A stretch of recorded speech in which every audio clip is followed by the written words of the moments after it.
right, who wants to start us off? Rick, will James play against Alabama? And what do you miss on defense without him? It's day to day. Right now, we still, we didn't do anything other than scrub the game out yesterday and did some things in the weight room and, just getting our bodies back. And I just saw Chad a little bit ago and he said, he would go out and do a little bit. We won't do much obviously today, but it's just a day-to-day thing. See how he responds to it. He had really hoped to try to play the last game, but he just couldn't do it. We'll see how these couple days off have helped him.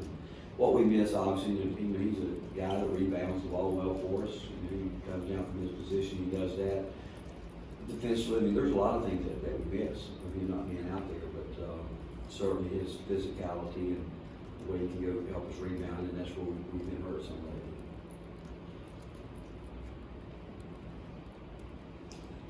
Rick, what is the most difficult part of what sort of erosion and something that would happen to you right now?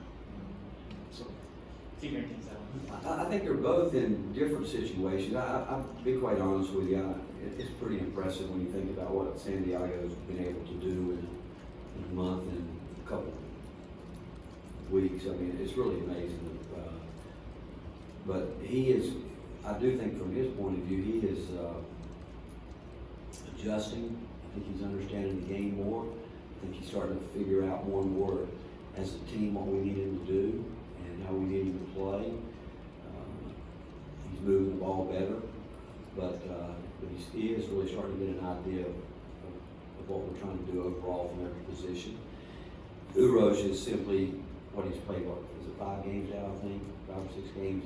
His experience, just getting out there where he, again, those guys didn't have a chance to play any of the games earlier that we played here, and so they're learning at a time when it's a very difficult time to learn that, but the only way they're going to learn it is they're going to have to play through mistakes, and we're going to have to let them play through some of those mistakes. Rick, I know you've been kind of open about how important every game is, but as the losses kind of pile up, how much does the sense of urgency rise, and how much impact do you think that has on a young roster? I don't think we're really that much different than everybody else right now. When you look at the league, where we are, everybody has a sense of urgency for everyone in the league, and I think we all realize that. This is a month where things start separating, but the point, probably the most important part of that question is with a young group of guys that have never been through it. And it's something they're going to have to experience. And what they're going to, as they continue to go through this, is realizing just how difficult it is to win basketball games this time of year. And that's something that we're going to have to keep grinding, we're going to have to keep working, and have to find a way to break through. But again, I think every team this time of year, we're all trying to continue to figure it out and see what we can do as we head down the home stretch. Mike Monroe? Jalen had another career high in minutes the other day. What's just allowed him to kind of settle in and keep progressing his role the way he has? Well, Jalen does know what we're doing. He does understand the scheme, and I think him getting out there playing, he's getting more comfortable too. And the fact is, he's been so much better in practice. Where he's one of those guys that's starting to understand that. I think as much as anything that, and I think he's also been able to understand where his weaknesses are and how he's got to work each day to try to get better with it. And he's still working to understand a lot of things from a team defensive standpoint. He and Tig both were in a tough situation where they were the ones down low, really not helping our post players the other night when they were getting the ball on the side, where, again, that was new for both of those guys, even though we had talked about it. Executing is another thing, but the fact is he's still learning a lot too, as you said, with the extended minutes that he's getting. But one thing we know that he's playing, he's laying it out there. He wants to win. He wants to do the things that he thinks that can help us win. Just Alabama, their backcourt specifically, what jumps out at you with those 3 guards can score, and what do you see from Nate Evans here this first year as a city? Well, I think he's got a system implemented where they are one of the fastest teams in the country. They really look at their guards or some of their leading rebounders where they can get the ball and they go with it. They all can turn it into like, they got a number of guys who can make it a one-man fast break if they need to, so you've got to control the ball that way. And they're gonna shoot 30-plus threes. If you look at the shot chart on them, I mean, it's either a three or they're trying to get the ball to the basket for those rim shots. But they really drive it hard. They know what they're looking for, but they're fast. And if you look at it, I mean, on a bad day, for them, probably make it 9 threes. And they're going to continue to shoot, and they're going to come at you hard, and they're going to come at you fast and quick. And so you've got obviously transition defense is a major part of any game, but it's a big part of this game. Steve, Grant, Jimmy? You've talked about how this isn't necessarily the team you thought you were going to have going in, most notably with Lamonte's injury. But I'm just wondering, with so many guys aside from Jordan who didn't really play extended minutes last season, these last few games, is it maybe a sense of them kind of hitting the wall, so to speak, or is that something you should be able to get over with after the non-conference? Are you talking about Jordan hitting the wall? Who are you talking about? Everybody else, just all the players who hadn't played extended minutes. No, I don't know if it's hitting the wall. I mean, we got beaten Saturday by a team that played well. They had a lot to do with the fact they scored. And were we disappointed in our defensive effort? We were. We were very disappointed. But I don't know. I go back. I don't know if it's a matter of hitting the wall. I think it's a matter of understanding how hard it is to win at this level. And but you've also got a couple guys that are in roles they've never played in before. Jordan Bowden and John Fulkerson are roles that they've never been in. I mean, so we've got a group of guys that some young guys are going through it for the first time. Some older guys are going through new roles for the first time. And so with that said, Volke, for whatever reason, wasn't feeling well, and it showed up the way he played. I mean, he wasn't really a factor in the game on either end. And I do think that Jordan Bowden's trying to do. I'm not concerned about.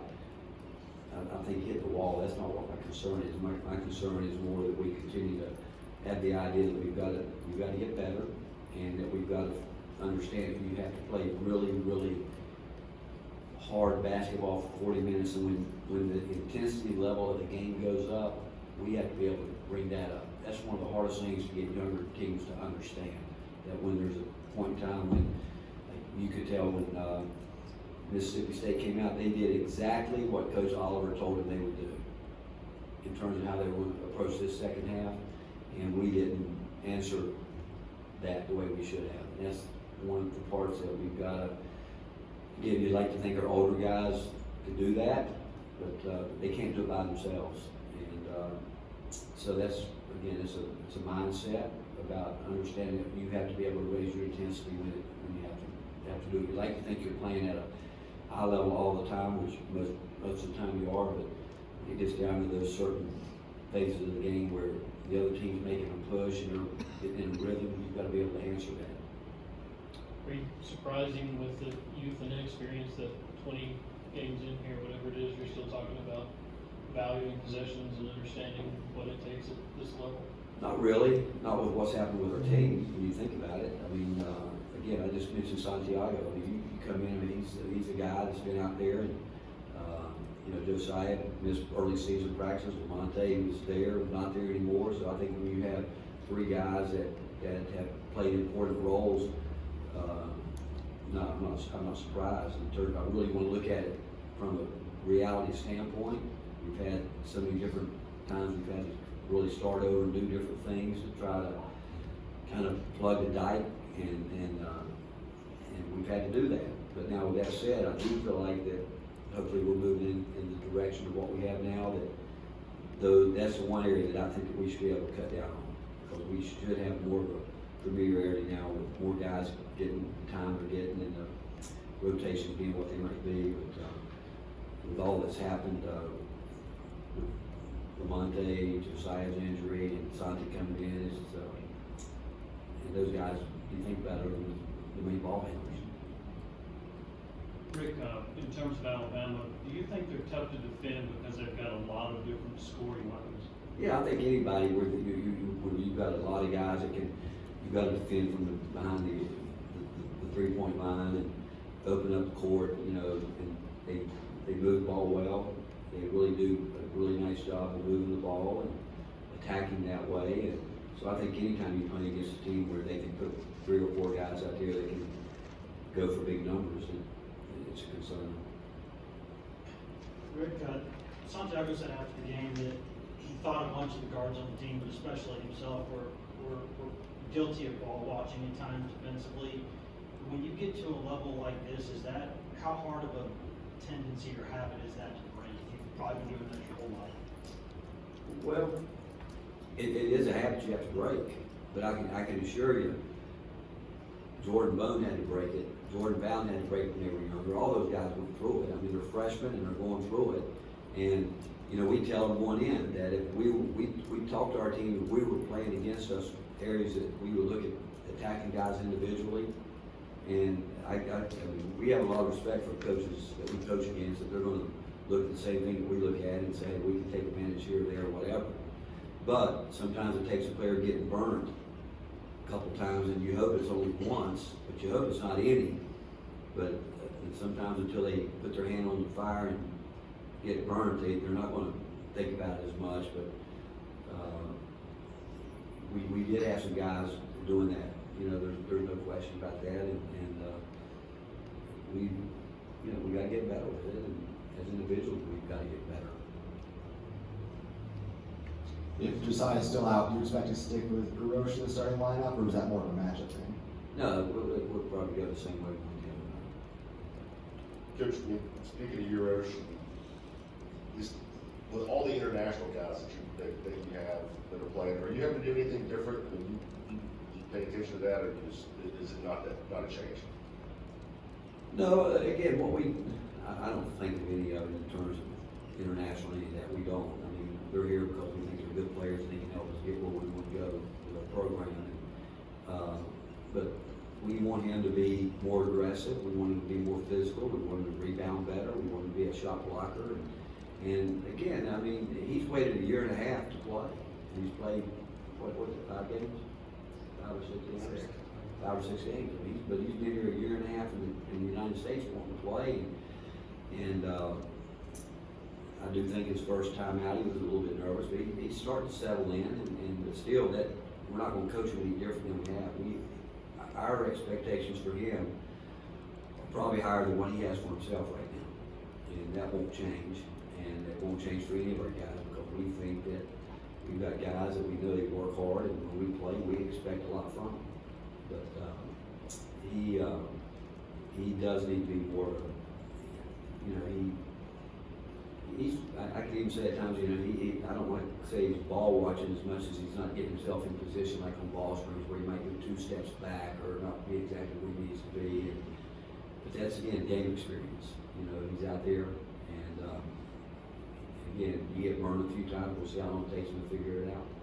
Steve, Wes, and Jimmy. I believe you still have a positive rebound margin for the season, so you've been rebounding well, at least earlier in the year. What do you think's been the issue the last couple games there, or is it just full percentage? Well, some of it is. I mean, you know, we're playing against teams that emphasize, put emphasis on that. And sometimes rebounding can get skewed too. I mean, in terms of how you look at high possession games, you know, compared to low possession games, this, that, or whatever. But the fact is, when we rebound well, we have to do it as a group. And where we get, and again, it goes back to younger guys mostly, where they just turn and watch the ball and walk underneath the basket, and they allow balls to bounce over their head as opposed to checking to see if their man is coming. And sometimes you have to step in front of them to create some space, but you've got to go get the ball. But if you just turn and start running to the rim, you're going to give up rebounds, and we do that too much right now. But it's mostly young guys, it really is. But we've got a free throw line situation the other night. It wasn't a younger guy, it was John Fulkerson. He just said, the guys spin by him, go get the ball. And those are the ones that are tough, because these guys, older guys, have played enough to understand the importance of rebounding. I think if you ask most people, probably will list the toughest places to play in the SEC. Coleman Coliseum's not a name that comes up a ton. What has it been about that building that's made it a tough place for y'all to play? I don't know. I don't know how to answer that. You know, I think they've got good players, they've had good coaches, and I don't know how to answer that. I mean, it doesn't make sense. I mean, I don't know if you can go into a tougher environment than we went into Kansas, and then so I don't.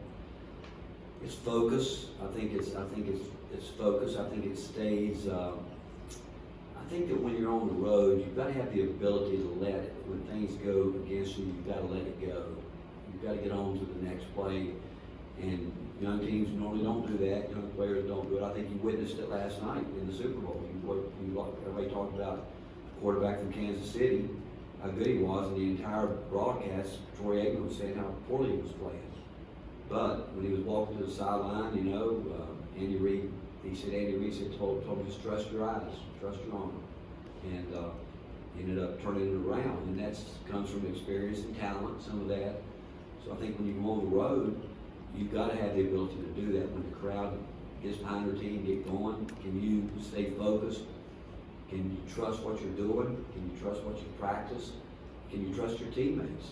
And that's what we showed our guys yesterday when Mississippi State started coming out and making some shots. Instead of running our offense the way we did, did we have wide open shots? We did.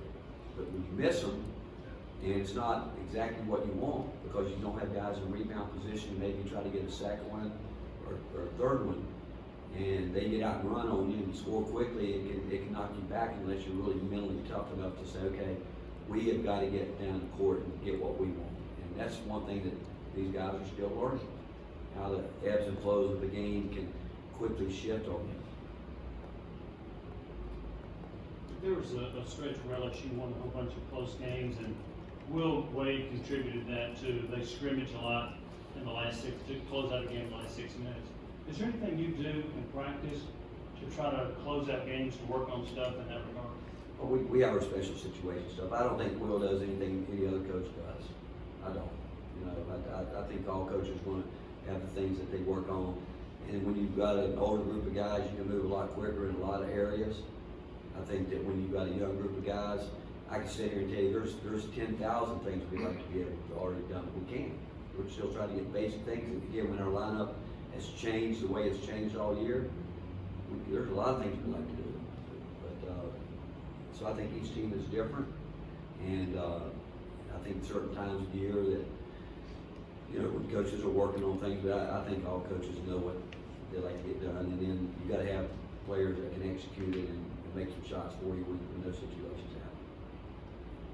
Rick, is it more challenging for young guys like Urosh and Olivier to learn on the job when they're playing inside like that and handling that physicality, or is it the same for them as it is for guards on the perimeter, young guards? No, I think it's the same. It probably, obviously, to them it would be the same. I mean, you go back and look how San Diego's had to handle people really coming after him, hard pressure, double teaming, and situations like that. Urosh, again, the other night, he made a couple nice plays, and all at once they sent a guard down on top of him. And so he'll have to, if he can continue to score there, he'll have to learn to play against more physicality, and he's going to have to learn to play against, and he can pass the ball. He likes to pass the ball. What he hasn't figured out yet is knowing where he wants to get his space on the floor. He's just content with running to a spot with no purpose. Guards can do that on the perimeter too, just play with no purpose in terms of what am I really trying to do, where am I trying to get the ball, what are we trying to do? And that's where I do think we've gotten better, where we feel like we starting to look for the things that we're looking for. But again, Urosh he'll continue to, if he can continue to score, he'll have to learn to deal with some double teams and those type things. And, like I said, Mississippi State did it one time the other day, they came down on top of him to try to get it out of his hands. Anything else? All right, Coach.